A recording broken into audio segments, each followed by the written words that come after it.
I never thought I'd be the kind of guy who lets people walk all over him, but I guess that's exactly who I became. My name's Ryan. I'm 34, and if you asked anyone in my family, they'd probably tell you I've always been the responsible one. The one who works hard, who always shows up, who fixes things quietly without making a scene. I built my first business out of my college dorm room, just a little app that helped local stores organize deliveries. And by the time I was 28, I had enough success to put my student loan days behind me for good. But with every dollar I earned, it wasn't just me who leveled up. It was my parents, my sister, our family's entire way of living. And for 5 long years, I paid for it all. Every mortgage payment, every vacation, every emergency bill they didn't want to handle themselves. They called me the bank, laughed like it was cute, and kept their hands open. I laughed too. At first, it started small, like these things always do. I remember it so clearly. I had just turned 29 and bought a modest but modern place near the outskirts of the city. My parents came to visit a week later, and my dad casually mentioned the rising interest rates on their mortgage. You know, he said, swirling his coffee like he was brainstorming some genius solution. If we refinanced using some help from you, we could actually keep the house through retirement. He smiled like it was a fun idea. My mom nodded enthusiastically, like she already knew I'd say yes. I didn't answer right away. I was still calculating the numbers in my head, what it would mean, how it would fit into my budget. But my dad clapped me on the back and said, "It's just a bit of support. You're already doing so well." They made it sound like a favor, like this was a normal thing a good son does. And I guess I wanted to be good. I've always had this ridiculous need to prove myself to them, especially to my dad, who used to say things like, real men show up for their families, and money doesn't matter unless you're using it for something bigger than yourself. At the time, it felt like maybe this was my chance to finally be seen as the successful one, the stable one. So I agreed. The first payment felt empowering, like I had stepped into adulthood in the most grown-up way possible. I was helping. I was making things better. They called to thank me that night, said I was a blessing. But 3 months later, my sister called crying about tuition. She had decided last minute to switch universities, some expensive liberal arts school out of state, and the financial aid hadn't come through. My parents were stretched thin, and she'd have to delay a semester unless someone could step in. Guess who stepped in? I wired the money.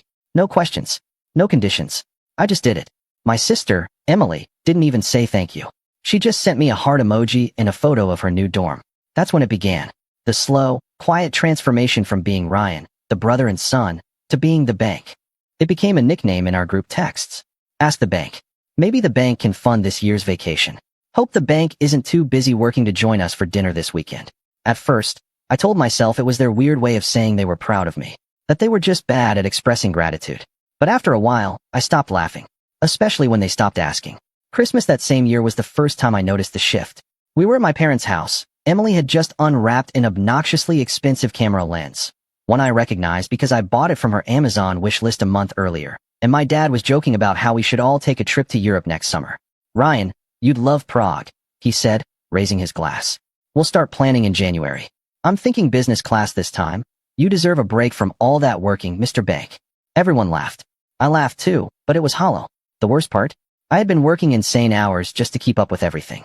My business had grown, but so had my expenses. Every time I paid their mortgage, every time I covered Emily's rent or their surprise trip to the emergency vet, I felt like I was chipping away at something inside me. Like I was constantly overdrawing from an emotional account that never got refilled. And the more I gave, the less they saw me. Not just as a son or a brother, but as a person. It's funny. People always say success changes those around you. I used to think that meant jealousy or distance. But in my case, it was entitlement. It was watching my family slowly replace appreciation with expectation. They started texting me like I was customer support. If I didn't reply right away, they'd follow up with, or just send their bank info with no context. There was this one weekend. Emily had flown back for spring break, and we were all having brunch at this overpriced cafe downtown. My mom was going on and on about her yoga retreat and how transformative it had been, and then suddenly she looked at me and said, "You should really try something like that. You've been looking a little exhausted." She meant it as concern, I think. But I remember gripping my fork just a little tighter. "I've been working," I said, "keeping up with everything." My dad chuckled. "That's what the bank does, right? Keep grinding." Emily laughed into her mimosa. No rest for the ATM. Nobody noticed me go quiet after that. Nobody asked how I was holding up. It wasn't just the money. It was the way they made me feel disposable, useful, but not valued. Like I was a background character in their lives whose only role was to fund the plot. That summer, they booked the Europe trip. Sent me an itinerary, already paid for. "We figured it was easier this way," my mom wrote in the group chat. We put it all on your card. Hope that's okay. It wasn't okay. But I didn't say anything. Because back then, I still believed they'd eventually recognize the sacrifice. That someday, someone would pull me aside and say, "Thank you.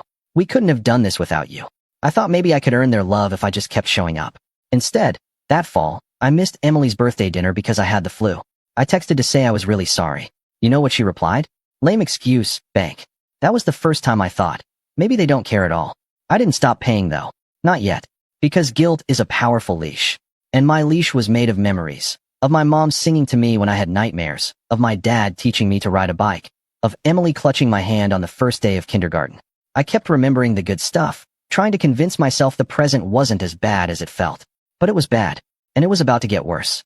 Because 3 months before the next Christmas, something inside me finally snapped. And that's where everything started to change. It happened on a Tuesday. I remember because it was raining. One of those long, gray autumn downpours that makes the whole world feel heavier. I was in the middle of back-to-back meetings, trying to close a partnership deal that had been months in the making, when my phone buzzed with a string of texts. I ignored the first few, assuming it was spam or some group chat drama. But the fifth message popped up as a notification right on my screen, bold and unmissable. "Emily, the rent bounced. Did you forget again?" Again? I excused myself from the Zoom call, walked to the kitchen, and stared at the message. My hands felt cold. I hadn't forgotten. I just hadn't sent it yet, because this month, things were tight. Not catastrophic, but lean enough that I needed to prioritize payroll for my employees. I figured I'd pay hers by Friday. Before I could type out a reply, another message came in. "Emily, I'm already so stressed. Can you just handle this?" It's literally the only thing I asked. No please. No concern. Just demand. That moment cracked something open. I stared at my phone, thinking about all the months I'd covered her rent, tuition, food, textbooks, flights, Uber rides, everything. And the one time I was 3 days late, she acted like I had personally sabotaged her life. My mind spiraled, flipping back through years of similar moments. Like when she borrowed my car and returned it with a cracked bumper and a shrug. Or when she used my Netflix login and changed the password so her boyfriend could feel more secure. Or when she told our cousin at a family barbecue, loud enough for me to hear, "Ryan's rich, but has no clue how to enjoy life." And now she was lecturing me, like I was her employee who forgot to submit a report. Still, I typed out a short reply. "Me. I'll send it Friday. Dealing with payroll." She read it right away, but didn't respond. I waited. 1 hour. 2. Nothing. Until later that night, when I got a call from my mom. "Sweetheart," she said, tone already dripping with disappointment. "Emily told me you didn't cover her rent this month?" I sighed. "I'm going to. I just need a few days. Businesses." She cut me off. "Ryan, you know how much stress she's been under. The last thing she needs is to worry about being evicted." "She's not going to be evicted, Mom. It's literally 3 days. She said it already bounced once." I pinched the bridge of my nose. "Yeah, and it'll clear Friday. Can we not treat me like an ATM?" There was a pause. Then she exhaled sharply, like I'd hurt her. "No one's treating you like anything. But you have responsibilities." My laugh came out bitter. "To who? To Emily? To her rent? To your family?" she said firmly. "We're all in this together, Ryan. You've always understood that." I didn't reply. There was nothing left to say. The call ended with her passive-aggressively reminding me that real families support each other, and that money shouldn't be a source of tension if your heart's in the right place. I couldn't sleep that night. I kept replaying her voice in my head. The guilt, the pressure, the twisting of my intentions into some moral failing. And slowly, it hit me. They genuinely believed I owed them. Not just money, but my silence, my compliance, my willingness to stretch myself thinner and thinner while they feasted. The next few weeks were rough. Every time I tried to set a boundary, I was met with sarcasm or guilt trips. When I didn't respond to Emily's texts fast enough, she'd message our mom, who'd then call me to check in and subtly push me to respond. One night, I got a Venmo request from my dad for $1,300. No explanation. No context. Just the memo. Roof repair. "Thanks, bank." I didn't send it. A week later, I got a group text from all 3 of them. "Mom. Hey, so I noticed the payment still hasn't gone through for the roof. Was it a mistake?" "Emily. He's probably just busy working." "Dad. Let us know if there's a problem. We're kind of counting on that." I didn't reply, not out of pettiness, but because I didn't know what to say anymore. I had spent so long keeping the peace that I had no idea how to introduce conflict. Saying no felt like a foreign language, but my silence spoke louder than I expected. 2 days later, my mom showed up. At my house. She didn't call first. She didn't even knock right away. I just found her standing outside my front door, arms crossed, eyes scanning my car like she was inspecting it for damage. I opened the door and blinked at her. "What are you doing here?" I needed to see you, she said, brushing past me into the hallway. I wanted to talk face to face, since texts clearly aren't working. I stood still. Mom, I'm working. You can't just show up like this. You're always working, she snapped, spinning around to face me. That's the problem. You've buried yourself in this isolated world of numbers and businesses and bank accounts, and you've forgotten what it means to be part of a family. I stared at her, stunned. You think I forgot? I've paid for everything. For 5 years. You guys haven't paid a mortgage payment since 2018. Emily hasn't held a job in 3 years. Every vacation we've taken, every dinner, every flight, I covered all of it. Her face hardened. Because you can. Because you chose this life. You made more than the rest of us.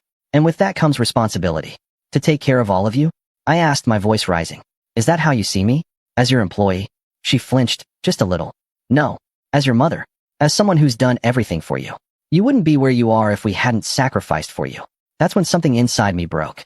I am where I am because I worked for it, I said quietly. Because I gave up sleep, weekends, relationships. Because I built something from nothing while you kept calling me names and laughing behind my back. Her voice dropped, cold now. You're being selfish. I didn't answer. I walked past her, opened the front door, and gestured. She looked at me like she couldn't believe it. But she left. And that was the moment I knew things couldn't go back to the way they were. The days that followed were oddly quiet. No texts. No calls. No random requests for money. It should have felt like peace, but it felt like the eye of a storm. And I was right. Because the real blow came 2 weeks before Christmas.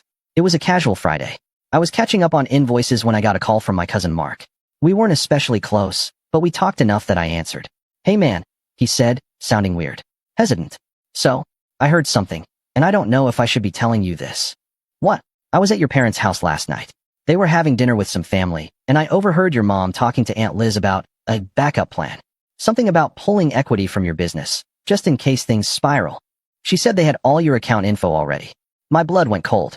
What do you mean, backup plan? I don't know. It sounded like they expected you to crash soon. Like, financially. She said something like, he's stretched so thin, we might have to take control before he tanks it. I barely heard the rest of the call. Because in that moment, I realized, my own family wasn't just taking from me. They were preparing for my collapse. And worse, they were planning for it. Positioning themselves to scoop up whatever was left. Like vultures. Like I was already gone. I sat in that silence for hours, staring at nothing. That night, I opened every account, every payment portal, every auto transfer I had linked to them. And I started shutting it all down. Quietly. One by one. No warnings. No explanations. Just silence. It was time to let the bills do the talking. And Christmas was just around the corner. The first overdue notice arrived 6 days before Christmas. It was for the mortgage. One of those polite, corporate emails that starts with, "We noticed your payment is late." Like the bank is just a concerned friend gently tapping you on the shoulder. I saw it because the account was still under my email, though the payments hadn't been mine for over 3 months now. I had removed my autopay, but hadn't bothered updating my contact info. Maybe a part of me wanted to watch it happen. Maybe I needed proof. 2 days later came the second one, Emily's rent. Same message, same tone. A little more urgent this time. By the third notice, this one for a family phone plan I hadn't realized I was still covering, I started getting calls. Missed call. Missed call. Missed call. Mom. Dad. Emily. Back to back. No voicemail. Just silence followed by ringing again 20 minutes later. I didn't pick up. It wasn't out of spite. I just wasn't ready. Not emotionally. Not mentally. I was holding something fragile inside me, a quiet strength that was still forming, and if I let them speak to me too soon, I knew they'd find a way to crack it open. So I waited. I focused on my breathing. I worked. I cleaned the house. I went for long walks without headphones. I bought groceries and actually cooked for myself for the first time in months. And for the first time in years, I started sleeping. Really sleeping. No waking up at 3 a.m. to check transfer confirmations. No calculating interest rates in the shower. No staring at the ceiling trying to figure out if I'd forgotten to pay something. The silence that once terrified me began to feel like peace. But peace doesn't come without a storm first. Christmas morning came fast. I didn't go to their house. I had already decided that weeks ago. I stayed home, lit a candle, watched the snow fall out the window. I expected the morning to be quiet, but around 11 a.m., the doorbell rang. I knew who it was before I even stood up. I opened the door slowly. My parents were standing on the porch, both wrapped in coats, neither smiling. My mom was holding a red and gold tin of cookies. My dad had his hands in his pockets. "Merry Christmas," she said, voice strained. "Hi," I said. I didn't invite them in. There was a long pause before my dad cleared his throat. "We need to talk." I figured. They stepped in without being asked, brushing past me like old habits die hard. My mom set the tin on the kitchen counter like it was a peace offering. I stayed near the door. 3 months, she said finally. You stopped everything 3 months ago? I nodded once. Without telling us. My dad's voice was sharper than I'd ever heard it. Would it have mattered if I did? I asked. Would you have taken it well? They didn't answer. I could see the fury behind my dad's eyes. The panic behind my mom's. It was all catching up now. Missed payments, frozen accounts, canceled cards. And Christmas morning, no less. I wondered how many presents under their tree were bought with money they assumed I'd be transferring. Why? My mom asked softly. After everything we've been through together. I met her eyes. Because I finally realized we weren't in this together. I was just funding it. That's not fair, she snapped. We supported you growing up. We gave you everything. I took a deep breath. You raised me. You provided for me as parents should. And I'm grateful. I always have been. But that doesn't mean I owe you a lifetime salary. My dad shook his head. We didn't ask for all of it. You offered. I did, I admitted. I offered because I thought it would make me feel closer to you. I thought maybe if I took care of everyone, you'd see me. Be proud of me. But all it did was turn me into a bank account with a heartbeat. Silence. Heavy. Real. We were counting on you, my mom said, barely above a whisper. And that's the problem, I said. You didn't prepare. You just expected. They didn't stay long. They left the cookie tin behind. My mom paused at the door, looked like she wanted to say something else, but then just turned and followed my dad to the car. I closed the door and leaned against it, heart pounding, hands shaking, but I didn't cry. I thought I might. But there were no tears left. That was my rock bottom. Not because I was broke, not even close. But because I had finally accepted something I had been avoiding for years. The love I wanted from my family was never coming. At least not in the way I needed it. I had been feeding a machine, hoping it would one day turn around and hug me. It never did. So I stopped feeding it. The days after that were quiet again, but not the same kind of quiet. This one felt earned. I started writing again, something I used to do in college before my business took off. Just journaling. Nothing fancy. But putting my thoughts down helped clear the fog. I went to therapy.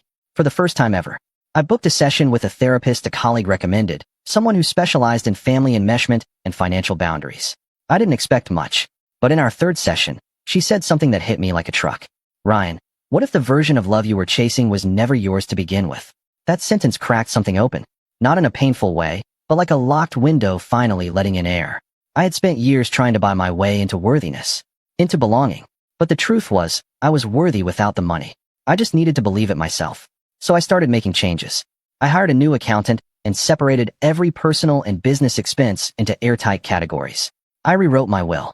I created a new company structure that couldn't be exploited without signatures from multiple stakeholders. I set passwords that only I knew, and I deleted every shared folder and document I had ever given them access to. I reclaimed control, one document at a time. I also started saying no in small ways. No, I can't make it to brunch this weekend. No, I won't be covering that missed payment. No, I won't lend you money for a can't-miss investment opportunity. Every time I said no, it felt like lifting a brick off my chest. At first, the responses from my family were confused, then cold, then hostile. Emily sent a long text about how family doesn't turn their backs when things get hard. I didn't reply. My dad called and left a voicemail saying I was disrespecting everything we built together. I listened once and deleted it. But something amazing happened. The world didn't end. No one came to drag me away. My house didn't collapse. My business didn't fail. In fact, for the first time in forever, I started to thrive. I landed a new client, one I'd been chasing for over a year. I revamped my brand and hired 2 new team members. I found myself with extra time. I joined a gym. I cooked real meals. I started waking up without that tight knot in my chest. One night, I took myself out to dinner. Just me. No emails. No clients. No notifications. I sat at a corner table by the window, ordered steak and a glass of red wine, and watched the snow fall outside. I looked around at the quiet restaurant, the hum of conversation, the clink of silverware, and felt something I hadn't felt in years. Freedom. The kind of freedom that isn't loud. It doesn't come with fireworks or applause. It just is. It's the space you get back when you stop being someone else's safety net. When you stop stretching yourself so others can stay comfortable. It wasn't easy. It still isn't. Some mornings I wake up and wonder if I did the right thing.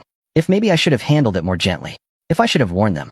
If I should have waited until after the holidays. But then I remember all the Christmas mornings I spent wrapping gifts I paid for, pretending to laugh at jokes made at my expense, nodding while they made plans with my money like it belonged to them. I remember standing in my own living room while they used my name like a punchline. And I know I made the right call. Because here's the thing. I didn't stop being a good son. I didn't stop loving my family. I just stopped letting that love bankrupt me. And soon, they'd learn exactly what that meant. Because the overdue notices weren't just piling up. The consequences were about to get very real. And this time, I wasn't going to bail them out. I didn't set out looking for revenge. I wasn't pacing around my living room like some movie villain, scheming ways to ruin my family. That's not who I am. Or at least, that's not who I was. But something shifted after that Christmas. It wasn't just clarity, it was awareness. I started seeing patterns I used to ignore. Conversations I once chalked up to stress or family dysfunction now read like carefully rehearsed manipulation. And once you see it, you can't unsee it. A week after the holiday confrontation, I got a message from my uncle, my mom's older brother, Glenn. We weren't close. He was one of those relatives you see once a year, exchange stiff hugs with, and forget exists until he shows up at a funeral with a weak smile and an awkward joke. But this message wasn't casual. Glenn, hey, can we talk? I think we need to clear some things up. And I think you deserve to know a few things.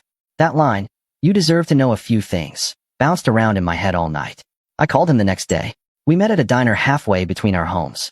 Nothing fancy, just coffee and eggs and the kind of silence that builds when two men who share blood but not history sit down with something unsaid between them. He didn't waste time. Your parents didn't expect you to pull the plug like that, he said, stirring his coffee. They were scrambling after Christmas, asking everyone in the family for short-term loans, blaming you. Said you had a breakdown, that you were having some midlife spiral. I didn't flinch. Not surprised. But what is surprising, he continued, is how long they've been preparing for this.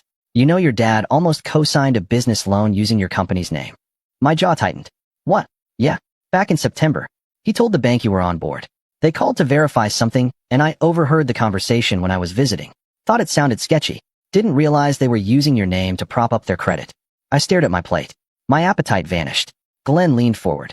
Look, I know we've never been close, but I've always liked you, Ryan. You were the kid who built your first computer from scraps while the other cousins were still trying to figure out their phones. I watched your parents ride your success like it was a family inheritance.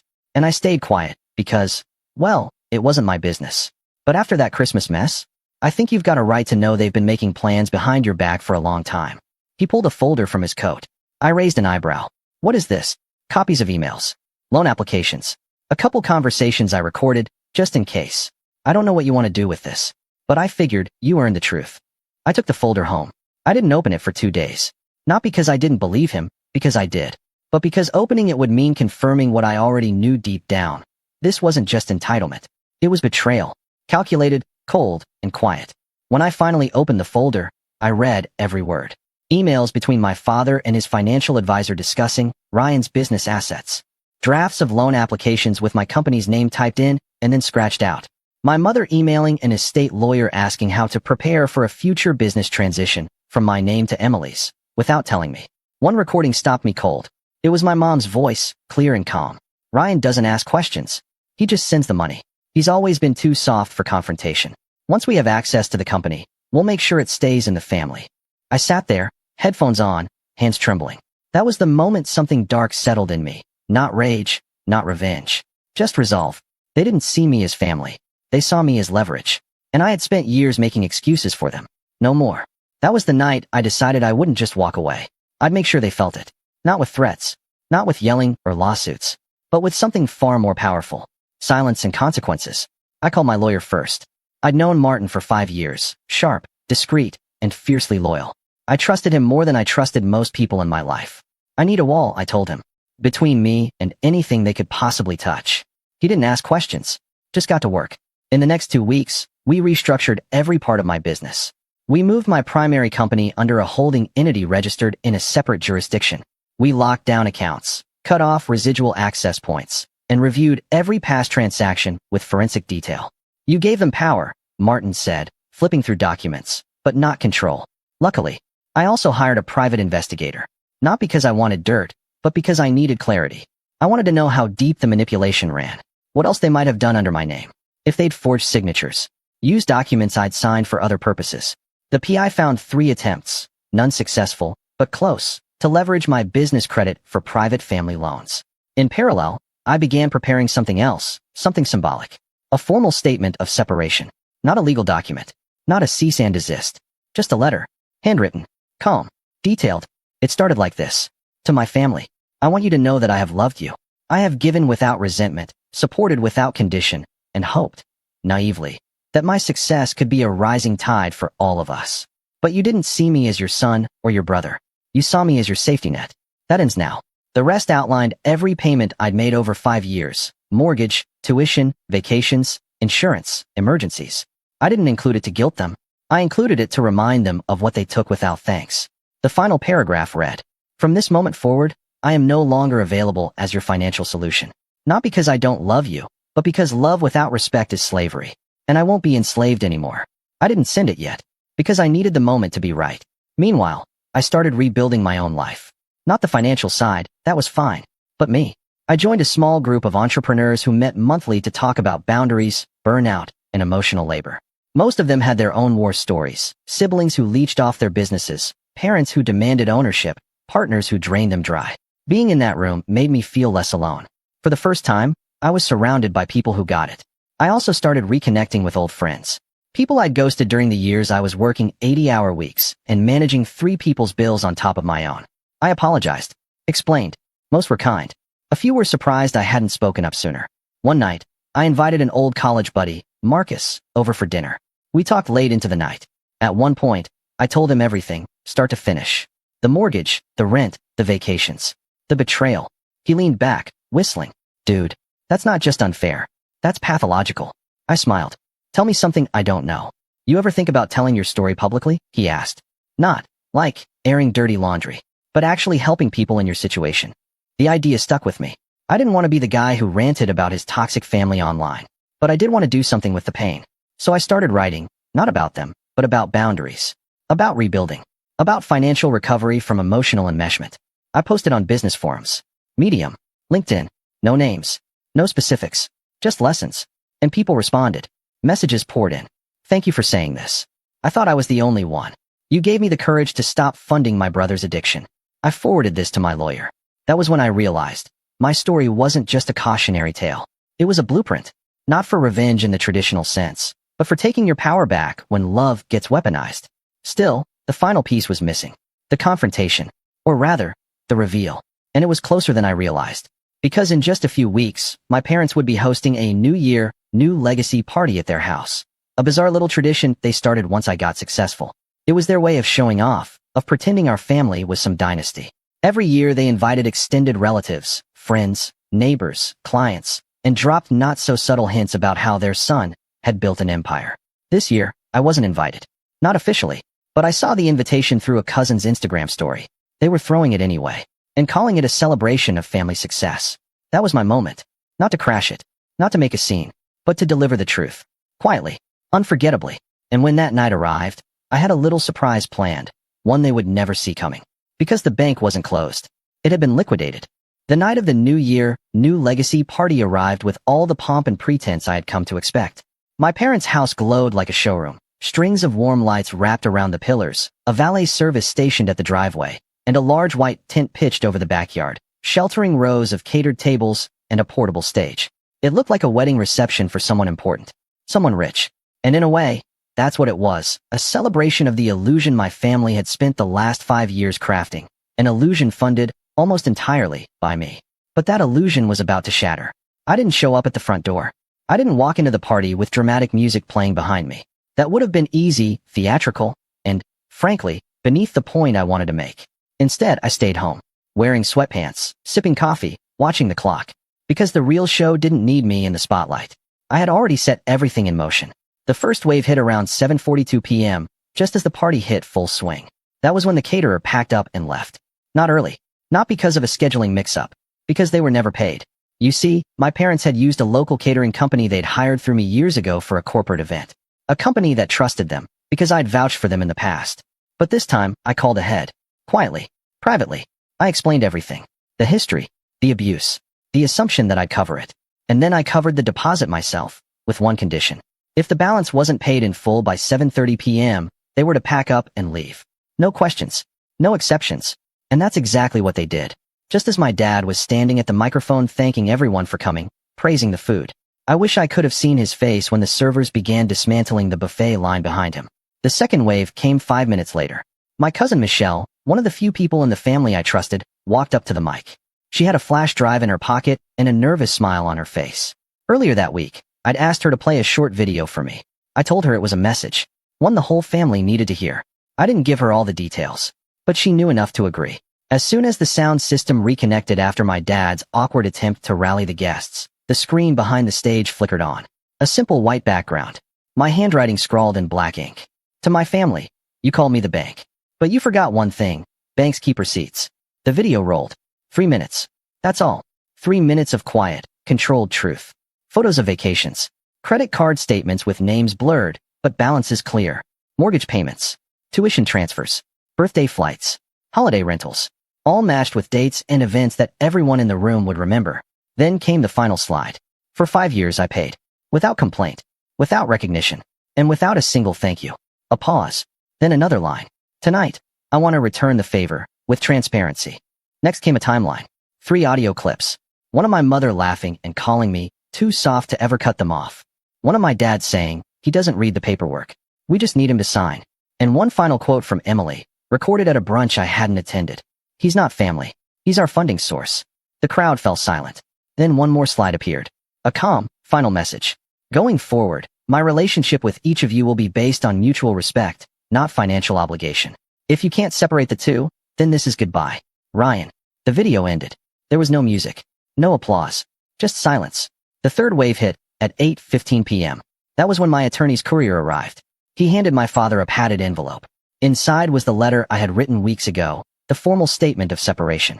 Not just emotional, but financial. It included documentation of every payment made under my name. Termination of power of attorney. Yes, I had discovered my parents had forged one. A notice revoking all co-signatures and family trust access. A clause forbidding them from using my business name in any way, shape, or form. It wasn't a lawsuit. It was a declaration. An unshakable boundary backed by legal force. They could fight it if they wanted, but they'd lose. And it would get public. Fast. The final blow wasn't legal, though. It was social. Because in that crowd, those friends, neighbors, distant relatives sipping champagne, were people who had always whispered about how lucky my family was. How blessed they were to have such a generous son. Now they saw the truth. The whispers changed. I know, because the next morning, my inbox was flooded with quiet apologies. From aunts. From uncles. Even from my dad's old colleague, who simply wrote, "Didn't realize what you were carrying." Respect. I didn't respond to most. I didn't need to. The truth had spoken louder than I ever could. In the weeks that followed, my parents tried to recover. They posted photos pretending the party had gone off without a hitch. Emily wrote a long Instagram caption about fake family and setting your own boundaries, completely unaware of the irony. But behind the scenes, the cracks widened. Their mortgage, now fully theirs again, became a strain they weren't prepared to handle. Emily's tuition, she missed the next semester. The phone plan was cut off. The private credit card? Closed. They reached out, of course. Emails. Voicemails.